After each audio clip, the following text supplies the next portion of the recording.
আমরা সম্পূর্ণভাবে প্যালেস্টাইনের পক্ষে। প্যালেস্টাইনের প্রশ্নে আমাদের অবস্থান ব্যর্থহীন এবং কোনোভাবে কোনো পরিবর্তন হবে না। সৌদি আরবের জেদ্দা শহরে গিয়েছিলাম পররাষ্ট্রমন্ত্রী হিসাবে এবং প্রধানমন্ত্রীর পররাষ্ট্র উপদেষ্টা হিসাবে। এটা আমাদের প্রথম বৈদেশিক সফর এবং এই সরকারেরও এটা প্রথম বৈদেশিক সফর। এই সফরে আমরা ওআইসির একটা বিশেষ এক্সিকিউটিভ কমিটি মিটিংয়ে অংশগ্রহণ করেছি, যার প্রধান উপযোগ্য বিষয় ছিল সম্প্রতি ইসরায়েল প্যালেস্টিনিয়ান ভূমি দখলের নতুন পায়তারা করেছে, নতুন আইন প্রণয়ন করেছে অবৈধভাবে, এবং সেই বিষয়ে আমাদের জোরালো প্রতিবাদ এবং কার্যকর ব্যবস্থা গ্রহণ, এই দুটো বিষয়ের উপরে আমরা বিস্তারিত আলোচনা করেছি। এছাড়াও এই সফরের সময় আমি এবং জনাব হুমায়ুন কবির বেশ কয়েকটি গুরুত্বপূর্ণ দেশের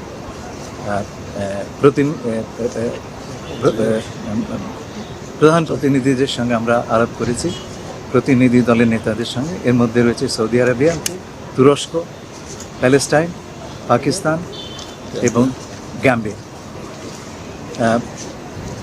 তারা সকলেই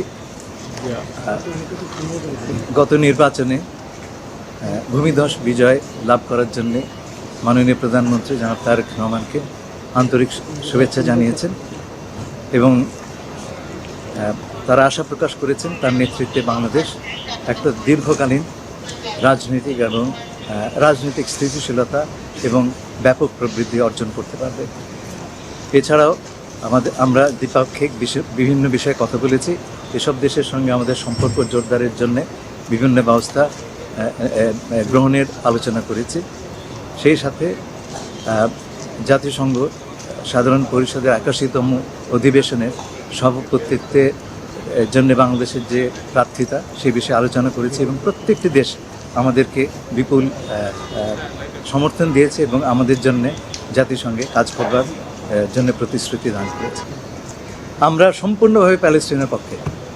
আমরা চাই যে 1967 সালের আগের যে বর্ডার ছিল, সেই বর্ডার অনুযায়ী এবং পূর্ব জেরুজালেমকে ক্যাপিটাল হিসেবে, রাজধানী হিসেবে প্রতিষ্ঠিত করে একটি ফিলিস্তিনি রাষ্ট্র গঠিত হোক, এটা আমাদের পজিশন। এবং প্যালেস্টিনিয়ানদের যে ইনএলিয়েনেবল রাইটস টু স্টেটহুড, সেইটার ব্যাপারে আমাদের যে চিরকালের শুরু থেকে বাংলাদেশের জন্মলগ্ন থেকে যে আমাদের অবস্থান, সেই দৃঢ় অবস্থান থাকবে। আপনারা জানেন শহীদ রাষ্ট্রপতি জিয়াউর রহমান সাহেব এই বিষয়ে ব্যাপক এবং বিশেষ উদ্যোগ নিয়েছিলেন, সেটা আমাদের অনুপ্রেরণা হয়ে থাকবে। প্যালেস্টাইনের প্রশ্নে আমাদের অবস্থান ব্যর্থহীন এবং কোনোভাবে কোনো পরিবর্তন হবে না। শুধু পাকিস্তান নয়, আমাদের বেশ কয়েকটি দেশের সঙ্গে কথা হয়েছে, 5টি দেশের সঙ্গে। এছাড়া আমরা মালদ্বীপের সঙ্গে আলাপ করেছি। আমাদের দ্বিপাক্ষিক সম্পর্ক এই দেশগুলোর সঙ্গে কীভাবে আরও এগিয়ে নেওয়া যায় সে বিষয়ে আমরা আলাপ করেছি। হ্যাঁ, নিশ্চয়ই পাবো এবং তারা প্রত্যেকে আমাদেরকে বলেছেন যে জোর সমর্থন দেবেন। এই বিষয়টা আমি একটু খোলাসা করে বলছি, আপনার মন দিয়ে শুনবেন এবং সবারই জানা উচিত। প্রতি বছর জাতিসংঘের সাধারণ পরিষদের সভাপতি বিশ্বের বিভিন্ন অঞ্চল থেকে নির্বাচিত হয়। এই বছর এখন যেটা চালু আছে 80তম, সেটার সভাপতি ইউরোপ অঞ্চল থেকে, পশ্চিম ইউরোপ অঞ্চল থেকে জার্মানি, যারা ইউরোপিয়ান ইউনিয়নের মেম্বার। আগামী বছর এটা পাওয়ানো হচ্ছে এশিয়া এবং প্রশান্ত মহাসাগরীয় অঞ্চলে। এতে প্রথম প্রার্থিতা ডিক্লেয়ার করে সাইপ্রাস, কিন্তু সাইপ্রাস হচ্ছে ইউরোপিয়ান ইউনিয়নের একজন পূর্ণ সদস্য এবং জাতিসংঘের ইকোনমিক কমিশন অফ ইউরোপের তারা একজন সদস্য। আমরা যেরকম এসক্যাপের সদস্য, তাই না? আচ্ছা, economic commission for Asia and Pacific, তারা সেইটা নেই, তাদের আইডেন্টিটি সম্পূর্ণভাবে ইউরোপিয়ান। এটা পাওয়ানো হচ্ছে এশিয়া এবং প্রশান্ত মহাসাগর অঞ্চলে। এর জন্যে গত বছর আমাদের বিভিন্ন বন্ধুরাষ্ট্র বলেছেন যে এশিয়ার স্বার্থ রক্ষার জন্য আপনারা এই আপনাদের প্রার্থী দেওয়ার জন্যে আমরা আপনাদেরকে অনুরোধ জানাচ্ছি। এবং আমাদের বিবেচনায় ছিল দুটো বিষয়, যে 40 বছর পর আবার আমরা এই পদে নির্বাচিত হওয়ার একটা সুযোগ পাচ্ছি, আর এই অঞ্চলের দেশ হিসাবে এই অঞ্চলের স্বার্থ রক্ষা, সেটা আমাদের একটা প্রধান দায়িত্ব। এই অঞ্চলের স্বার্থ যদি অঞ্চলের দেশগুলো না দেখে, বাইরে থেকে কেউ এসে দেখবে না। এই দুটো বিবেচনায় আমরা ইন্টারিম গভর্নমেন্টের সময় প্রার্থিতা দেওয়ার বিষয়টি চূড়ান্ত করেছি এবং 1986 সালে 41তম জেনারেল অ্যাসেম্বলিতে আমাদের তৎকালীন পররাষ্ট্রমন্ত্রী হুমায়ুন রশিদ চৌধুরী সাহেব উনি ছিলেন আমাদের ক্যান্ডিডেট এবং সেই রীতি অনুযায়ী আমরা ইন্টারিম গভর্নমেন্টের ফরেন অ্যাফেয়ার্স অ্যাডভাইজার জনাব তৌহিদ হোসেনকে এই প্রার্থিতা আমরা সিদ্ধান্ত নিয়েছিলাম। সেপ্টেম্বর মাসে আমরা এটা পরিষ্কার হয় যে প্যালেস্টাইন তাদের প্রার্থিতা বজায় রাখবে। আমরা তখন আমাদের যে ক্যান্ডিডেচার এটাকে আমরা সাসপেনশনে রাখি।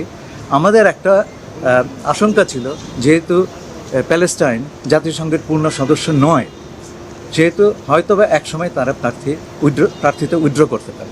সে অবস্থাতে এশিয়া অঞ্চল থেকে আমাদের ক্যান্ডিডেচার বজায় রাখা দরকার ছিল এবং আমাদের সে আশঙ্কা অনুযায়ী বা অনুমান অনুযায়ী শেষ পর্যন্ত আপনারা জানেন কয়েকদিন আগে প্যালেস্টাইন তাদের প্রার্থিতা তুলে নিয়েছে, প্রত্যাহার করেছে এবং আমাদের প্রার্থীটা অটোমেটিকলি, এটা তো আমরা তুলে নিইনি, সরকার বদল হয়েছে, প্রার্থী বদল হয়েছে।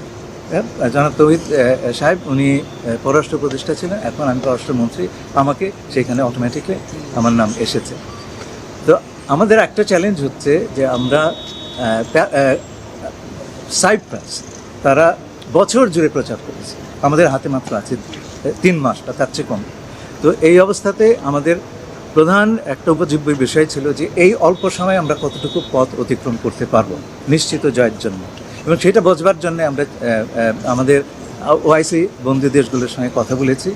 আমরা তাদের কাছ থেকে অকুণ্ঠ সমর্থন পেয়েছি, জোর সমর্থন পেয়েছি এবং তারা বলেছেন যে তারা শুধু আমাদের সমর্থনই করবেন না, আমাদের প্রার্থিতার পক্ষে তারা সারা বিশ্বে প্রচারণা চালাবেন।